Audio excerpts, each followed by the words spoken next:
Alright, so today we're going to do multiplying rational expressions. We're going to treat it a bit like simplifying. We're going to factor everything first, like we did with simplifying. We're going to look for ways to make 1, anything divided by itself that we can cross out. And then we're going to do the multiplying by remultiplying the remaining pieces straight across the top and straight across the bottom. Okay, so for factoring, remember we're looking for greatest common factors before we try difference of squares or unfoiling when a equals 1, or AC method when a does not equal 1. So we're going to do one example with a little easier factoring and then one where we have some different factoring. So here's my first example. There's a GCF here of 2x, right? So then x plus 2 left over. If we factor this, a equals 1, so we can go straight to unfoiling, x and x. And we're looking for what multiplies to negative 12 that can add up to negative 4. So that would be a negative 6 and a positive 2.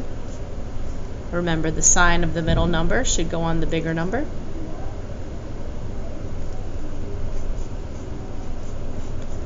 Same idea here with unfoiling because a equals 1.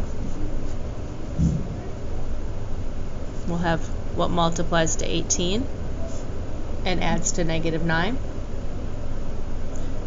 Will have to be 3 and 6. And since it's positive 18, they're either both positives or both negatives.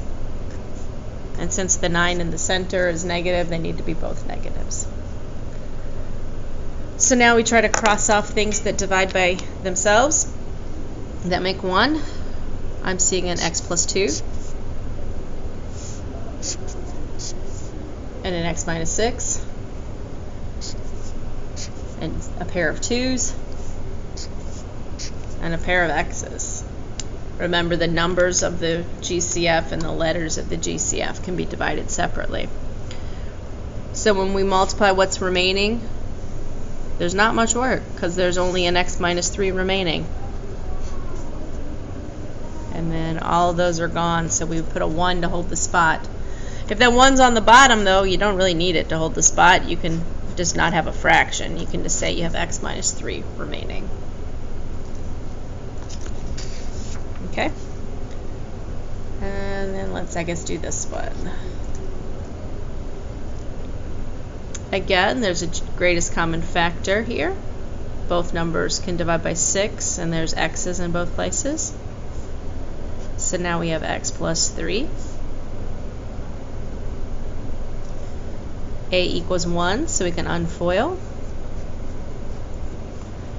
The numbers that multiply to negative 2 that add to negative 1 are negative 2 and positive 1.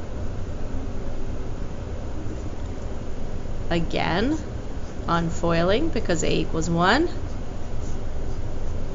The numbers that multiply to negative 6 and add up to be 1. Either 1 and 6 or 2 and 3. 2 and 3 are going to be our way to add to get to 1. Bigger number is positive because the 1 we want is positive and the 2 will be negative.